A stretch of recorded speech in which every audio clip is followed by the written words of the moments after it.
Bonjour à tous, je reviens aujourd'hui pour vous parler de la suite des énergies des chiffres en fonction de ce que vous portez dans votre prénom, dans votre nom, dans votre jour, votre mois, votre année de naissance et votre chemin de vie pour l'essentiel. Je relie donc l'énergie de ces chiffres à l'essence profonde de votre âme, que l'on travaille en consultation dans la séance qui s'intitule La révélation karmique de naissance, puisque votre identité révèle tout simplement vos mémoires cellulaires. L'identité, la date de naissance, votre carte d'identité, c'est le post-it que votre âme vous a collé sur le front pour que vous puissiez vous rappeler à la fois qui vous êtes, mais aussi qui vous n'êtes pas. Donc, aujourd'hui, nous allons aborder l'essence du chiffre 6. Et le chiffre 6 va nous parler du protecteur. Quand on porte l'énergie du 6, eh bien, nous sommes souvent sur la vibration du protecteur, mais qui, à l'extrême, va se manifester à travers le sauveur. Donc, ce sont des gens qui sont en lien d'âme à âme avec les humains, notamment, mais pas que. Ce sont des personnes qui vont être animées par l'amour inconditionnel, qui ont une forte conscience des responsabilités qu'elles portent elles-mêmes, mais qui peuvent aussi avoir tendance à vouloir prendre les responsabilités que les autres ne prennent pas. Ce sont des personnes qui vont être au service des autres, qui sont dans l'altruisme, dans l'empathie, dans l'écoute, beaucoup dans l'accompagnement, dans le soin, dans le lien à l'autre, quel qu'il soit. Ce sont des personnes qui vont être, qui vont tenir à maintenir une certaine harmonie dans leur relation, un certain équilibre, et qui généralement ne vont pas trop apprécier, vont même avoir peur des relations conflictuelles. Donc, dans les forces, on va avoir effectivement l'empathie qui va dominer, c'est-à-dire cette capacité à comprendre les émotions des autres, cette capacité à se mettre à la place des autres. D'ailleurs, elles vont attirer dans leur vie privée, tout comme dans leur choix professionnel, des personnes qui justement vont avoir besoin de leur énergie pour régler certains problèmes chez elles. Donc elles vont venir chercher de l'aide, du soutien, du conseil auprès de ces personnes-là. Ce sont des personnes qui sont dignes de confiance parce qu'effectivement, quand elles prennent leurs responsabilités, elles ne les prennent pas à moitié, elles sont vraiment engagées à 100%. Donc ce sont des gens sur lesquels vous pouvez compter. Elles ont en général un talent pour la communication.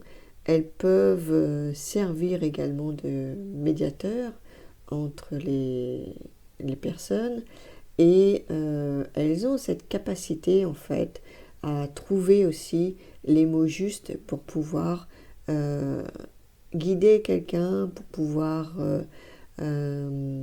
soutenir une personne. Et elles ont cette capacité vraiment à rentrer en communication d'âme à âme. Et de ce fait, les mots ont un sens, ils ont aussi un pouvoir et elles ont conscience de ça. Dans les défis, pour les énergies du 6, eh bien, à force d'être dans l'empathie, on peut parfois ne pas savoir comment garder une certaine distance émotionnelle avec les autres et on va fusionner émotionnellement. Et du coup, on peut, à certains moments sur notre chemin, se retrouver dans un espèce de burn-out émotionnel, une surcharge émotionnelle. Donc, l'épuisement, la vulnérabilité sont malheureusement des thématiques très présentes chez le 6. C'est un défi de toute façon, donc on apprend au fur et à mesure qu'on avance sur notre chemin que effectivement il y a une empathie qui est là, qui est énorme et que l'on doit apprendre à accompagner sans s'épuiser. Alors il peut y avoir une forme d'auto-sabotage parce que le 6, il aime plaire aux autres, il aime être un soutien et ça peut être vraiment assez dépend. Mais c'est aussi une solution pour négliger ses propres besoins, c'est-à-dire ne pas faire face lui-même à ses émotions, à ses besoins, et cet élan d'aller vers les autres va le pousser très souvent à s'oublier lui-même sur le bord du chemin. Donc on est dans un espèce d'auto-sabotage, c'est-à-dire qu'on prend soin de l'autre, mais on oublie de prendre soin de soi parce que l'autre est toujours plus important que soi, l'autre est toujours une priorité. Donc il y a des choses effectivement à rééquilibrer à ce niveau-là, parce qu'en fait, ce qui pousse le 6 à s'occuper des autres, c'est avant tout sa peur de l'abandon. Il a peur d'être abandonné, il a peur de ne pas être aimé, il a peur de déplaire aux autres, il a peur de décevoir les autres. Donc il fait son maximum pour apporter tout ce qu'il a l'élan d'apporter, mais en contrepartie, inconsciemment, c'est aussi le fait de s'occuper des autres, le maintien en lien avec les autres, le maintien en relation, parce que sa plus grande peur, c'est la peur de l'abandon. On travaille beaucoup sur la peur de l'abandon avec l'énergie du 6, et dans ces mémoires, nous retrouvons d'ailleurs, comme dans les autres chiffres pairs notamment, la blessure du jumeau perdu. Donc je ne vais pas rentrer dans le sujet parce que là on ne va pas en sortir dans la vidéo là. J'ai fait d'autres vidéos là-dessus sur la blessure du jumeau perdu si ça vous intéresse. Mais si vous êtes animé par le chiffre 6, que ce soit sur votre prénom ou votre nom, votre jour de naissance, alors le jour ça peut être le 6, ça peut être le 15, mais ça peut être le 24. En réduction, on arrive encore sur du 6. Ça peut être les personnes qui sont nées au mois de juin, et ça peut être les personnes qui portent du 6 sur leur année de naissance. Alors soit qu'elle se termine par 6 ou 66, et soit qu'en réduction, on est sur du 6. Et vous avez aussi le chemin de vie. Le chemin de vie 6, vous additionnez tous les chiffres de votre date de naissance et vous réduisez ce chiffre à un seul chiffre. Donc la blessure du jumeau perdu, on travaille beaucoup dans l'énergie du 6 là-dessus. Alors pour l'évolution de ce chiffre, nous avons à établir des limites saines avec les autres, c'est-à-dire savoir dire stop quand nous sommes envahis par les autres, quand nous sommes trop sollicités, qu'on est fatigué émotionnellement, physiquement. À un moment donné, il faut savoir dire non.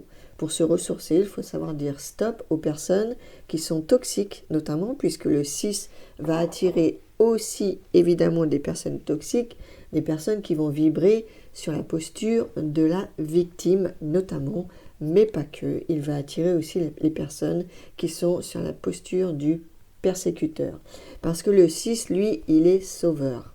Donc, il va attirer le schéma de la victime et le schéma du persécuteur. Il peut lui-même aussi devenir parfois persécuteur à force de vouloir justement aider les autres. Il peut aller au-devant des demandes des autres, c'est-à-dire aller s'occuper des autres sans qu'on lui ait demandé quoi que ce soit. Il peut y avoir une intrusion dans la vie des autres, inconsciemment, hein, parfois c'est vraiment complètement inconscient, et on ne se rend pas compte parce que l'élan premier, c'est celui de soutenir et d'aider de quelque manière que ce soit. Alors, dans l'évolution, c'est aussi apprendre et oser prendre du temps pour soi.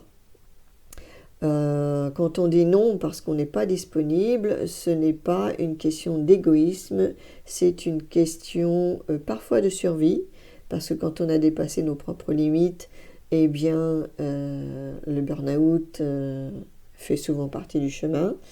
Et donc, on doit apprendre, effectivement, à prendre des temps pour soi, pour s'occuper de soi, pour répondre à nos besoins, pour exprimer notre créativité, pour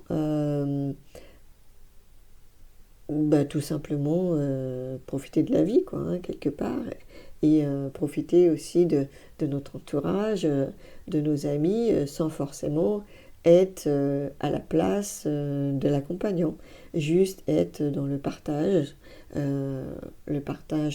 d'un moment, le partage d'expériences, tout simplement, dans la simplicité essentielle. Donc, cultiver aussi l'autocompassion, parce que effectivement, le 6, il va déborder de compassion pour les autres, mais pour lui-même, eh ben là, c'est une autre affaire, c'est une autre paire de manches, et il a beaucoup moins de compassion pour lui. Il peut souvent être dans l'intolérance, l'exigence, et ne pas écouter les besoins de son corps, ne pas écouter les besoins de son esprit quand il y a surcharge à ce niveau-là. Et quelque part, il y a une espèce de perfectionnisme en soi, c'est-à-dire qu'à force de vouloir tout faire bien pour les autres, on bascule dans le perfectionnisme. Et à force de basculer dans le perfectionnisme, on l'est aussi avant tout avec soi-même, et on peut trouver que ce qu'on fait, eh bien, ce n'est jamais assez bien. Il y a toujours à revoir, il y a toujours à faire, il y a toujours à fignoler, ce qui fait que parfois, pour certains projets pour nous-mêmes, on peut avoir des difficultés à arriver au bout et à mettre un terme à ce projet, parce que mettre un terme à un projet, c'est aussi quelque part passer à une phase de lâcher prise, et pour le 6, ça peut être connoté à l'abandon.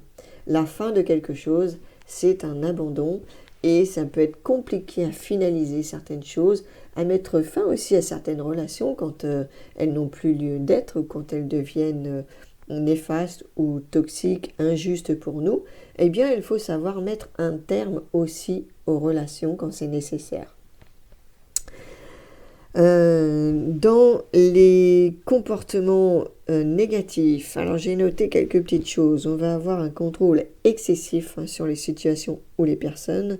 On peut avoir effectivement la tendance à vouloir gérer la vie des autres à leur place, à prendre des responsabilités qui ne nous reviennent pas, notamment en famille, souvent. On est souvent dans le sacrifice de soi, bien entendu, dans une culpabilité aussi excessive parfois, parce qu'on peut avoir l'impression que les émotions, les réactions des autres, eh ben on est responsable aussi de ça. C'est-à-dire que si je dis quelque chose à quelqu'un, pas dans l'intention de nuire du tout, mais juste peut-être pour lui faire une remarque constructive, pour qu'il puisse être éclairé ou changer quelque chose dans sa vie, si la personne prend mal les choses et est touchée quelque part par une vérité qu'elle reçoit, parce que quand on touche quelqu'un dans ses blessures, eh bien, les émotions remontent chez l'autre. C'est justement fait pour ça aussi. Mettre en lumière, c'est faire face à nos zones d'ombre, et souvent on est accompagné par les émotions. Et donc on peut avoir la culpabilité d'avoir fait remonter certaines émotions chez l'autre et de voir que l'autre est en souffrance. C'est pas parce que ce que vous avez dit a fait réagir l'autre émotionnellement que vous êtes responsable de ce que l'autre ressent. L'autre est mal parce que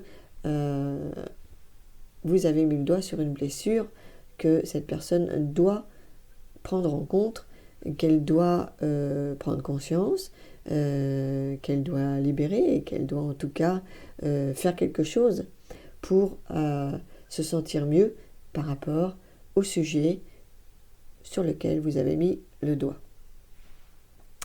Alors, nous avons de la procrastination sur les besoins personnels, puisqu'on ne répond pas à nos besoins, on va toujours répondre à ceux des autres avant les nôtres. On peut être dans l'hyperprotection, ça peut être aussi étouffant pour les autres. De temps en temps, il faut laisser aussi respirer les personnes et les laisser prendre leurs responsabilités, parce qu'à force d'aller au-devant et de courir à chaque fois vers quelqu'un qui ne va pas bien, on ne lui laisse pas non plus la possibilité d'aller chercher ses propres ressources et de répondre par lui-même à ses propres besoins en allant chercher lui-même ses propres ressources à l'intérieur de lui. Donc on lui sabote quelque part son chemin, et ce n'est pas juste ni pour lui ni pour nous. Nous sommes dans une difficulté à dire non aux sollicitations, à mettre des limites. Il y a une recherche de validation aussi. Quand on fait quelque chose pour les autres, eh bien, en principe, quand le 6 est aligné, il le fait parce qu'il est dans l'amour inconditionnel, donc il n'est pas dans l'attente de quoi que ce soit, de recevoir quoi que ce soit, même si ça flatte son ego quand bien sûr il reçoit de la gratification, mais ce n'est pas le but premier. Le but, quand le 6 est aligné, c'est d'accompagner et d'aider de manière inconditionnelle, c'est-à-dire qu'on n'attend rien en retour, absolument rien. Le but, c'est d'aider la personne, c'est de la soulager, de l'éclairer. On le fait pour elle, on ne le fait pas pour nous. Il y a une dissimulation des émotions chez le 6, effectivement. C'est une bonne solution d'aller s'occuper des autres, parce que pendant ce temps-là, eh bien, on ne fait pas face à nos propres émotions. Donc on évite de se retrouver face à notre propre souffrance et aller remettre en question certaines choses que peut-être on laisse sous le tapis. Il y a des relations de codépendance, puisque effectivement le sauveur va attirer la victime, et dans ces relations-là, nous sommes dans des relations de codépendance, puisque ce sont souvent deux blessures d'abandon qui viennent se chercher. Nous sommes dans la manipulation émotionnelle, parce que par peur de notre propre blessure d'abandon, eh bien, nous allons toujours aller au-devant des autres pour aller les aider, même sans demande. Alors, on peut être effectivement dans l'insatisfaction et la frustration, parce que à partir du moment où on ne répond pas par nous-mêmes à nos propres besoins, on va attendre que l'autre réponde à nos besoins. Et donc, si vous avez affaire dans votre entourage à des victimes, principalement, la victime ne va jamais répondre à vos besoins, parce qu'elle ne sait pas le faire, tout simplement, et elle n'est pas là pour ça. Et voilà, en gros, c'est déjà pas mal pour les comportements négatifs. Donc, je reviens quand même pour contrebalancer, parce que je trouve que ça fait un peu lourd, sur les forces qui sont l'empathie, la prise de ses propres engagements et de ses responsabilités, qui font que les 6 sont des personnes dignes de confiance, des compétences interpersonnelles, notamment dans la communication et les relations humaines. Donc le 6 est naturellement celui qui va pouvoir aider les autres, parce qu'il a ces forces-là. Et il y a un sens assez développé, très développé, de la créativité et du sens artistique. On va retrouver des artistes chez le 6, des artistes qui n'osent pas toujours d'ailleurs exprimer leur créativité, parce que peut-être qu'ils ne prennent pas le temps, justement, à force d'être toujours tournés vers les autres. Eh bien, ce côté-là, pour nous, il peut être effectivement mis de côté, justement, sur le bord du chemin, alors qu'en fait, c'est un besoin de l'âme. Donc, quand le 6 est équilibré, il développe son côté artistique, et il fait de très belles choses.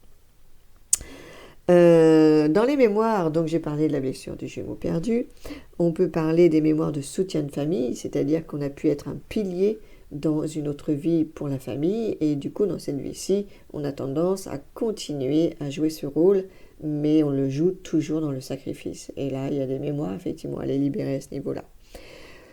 Des mémoires de culpabilité liées à l'impossibilité d'avoir pu aider quelqu'un, par exemple. Quelqu'un qui était en détresse et qu'on n'a pas pu aider. Il peut y avoir des grandes culpabilités qui vont nous pousser justement systématiquement à vouloir aller aider et à culpabiliser quand justement on peut avoir l'impression de ne pas faire assez, de ne pas faire ce qu'il faut, de ne pas être bien comme il faut pour la personne, parce que la personne reste dans son schéma de victimisation, et donc quoi que vous fassiez, elle ne sortira pas de son chemin, parce que justement on n'est pas sauveur. C'est tout l'enjeu d'apprentissage pour le 6. On n'est pas sauveur pour les autres. On ne peut pas faire le travail à la place des autres. On ne peut pas libérer les autres à leur place. Il n'y a qu'eux-mêmes qui peuvent le faire. On peut juste être là et tenir la main pour traverser la route, mais on ne peut pas marcher à la place des personnes. Ça, ce n'est pas possible. On a des mémoires de sacrifice de ses désirs pour répondre à ceux des autres, évidemment. Des mémoires de relations de codépendance. Donc, on va retrouver dans nos relations affectives, notamment des relations karmiques, mais aussi dans nos relations amicales et professionnelles. Donc, il y a des mémoires à libérer dans l'entourage, pas que familial. On a des mémoires d'ingérence dans la vie des autres, des mémoires d'épuisement émotionnel et physique qui fait que on peut être à l'inverse dans la résistance, à aller aider les autres, parce qu'on s'épuise, on se fatigue, parce qu'avant d'aider, effectivement, il y a un travail à faire sur soi pour ne pas être épuisé. Tout cela, c'est l'apprentissage du 6 en tant que passeur notamment. On a des mémoires de sacrifice d'opportunités personnelles, parce que si on a été chargé de famille, eh bien, on a sacrifié notre vie personnelle et professionnelle. Donc, ces mémoires-là peuvent effectivement nous impacter encore aujourd'hui et nous empêcher de prendre notre véritable voie et de réussir professionnellement. Dans les peurs, on va avoir la peur de ne pas être à la hauteur, la peur de l'échec amoureux et familial, la peur de décevoir les autres, la peur de ne pas réussir à maintenir l'harmonie dans les relations, la peur d'être perçu comme égoïste si on pense à soi en priorité, la peur d'être incapable à protéger les êtres chers, la peur d'être impuissant devant la souffrance des autres, la peur des reproches, la peur d'être jugé, la peur d'être rejeté, la peur de déplaire, la peur d'être incompris dans ses choix de vie, la peur de l'éloignement des autres. Dans les croyances, on va avoir « je dois toujours faire passer les autres avant moi », je suis responsable des émotions, des réactions des autres, je suis responsable du bien-être des autres. Si je dis non, je vais décevoir les autres. Je dois être parfaite ou parfait pour être aimé. Si je ne suis pas disponible pour les autres, ils ne m'aimeront plus. Les autres ne peuvent pas se débrouiller sans mon aide, sans moi. Je dois toujours être présent pour les autres. Je ne mérite pas de recevoir de l'aide, des compliments ou de la reconnaissance de l'extérieur. Donc, ce sont qu'une petite partie des peurs et des croyances que je vous transmets, notamment dans cette consultation de révélation karmique de naissance. Je vous transmets un PDF à la fois pour récapituler en fait les énergies que vous portez, et un autre où je vous envoie effectivement, alors selon le nombre de chiffres que vous avez qui sont différents ou pas, il y a une vingtaine de pages qui concernent les mémoires, les peurs, les croyances, les comportements, les enseignements, les défis, les forces, etc. que pour chaque chiffre que vous portez, qui concerne votre bagage personnel, qui concerne à la fois vos poids, vos fardeaux, mais aussi votre boîte à outils, parce qu'effectivement, à partir du moment où on a les outils pour libérer tout ça, eh bien, la vie est beaucoup plus légère et beaucoup plus simple. Sur ce, je ne sais pas si vous sentez les énergies du printemps qui commencent vraiment à nous sortir de l'ombre et à nous amener vers un peu plus de lumière. Les jours rallongent, la nature s'éveille et l'humain aussi. Donc il peut y avoir effectivement des envies de changement. qui se profile à l'horizon.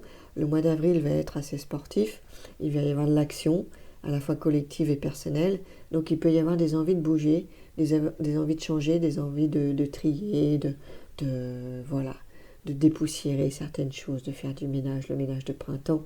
Eh bien,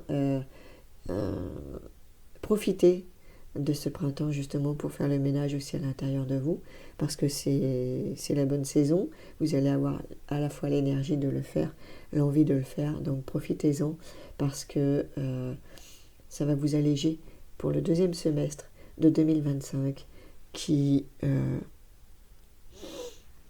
va être peut-être un peu plus mouvementé encore que ce premier semestre, et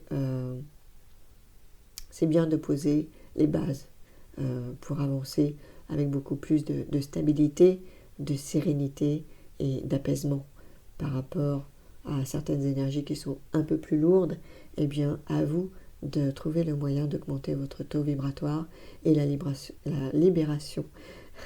la libération des mémoires est un moyen énorme et puissant pour augmenter son taux vibratoire, puisque cela nous apporte beaucoup plus d'ancrage et de stabilité. Donc, profitez-en, et si vous avez besoin, n'hésitez pas à me contacter par mail, par téléphone. Vous avez toutes mes coordonnées sous les vidéos.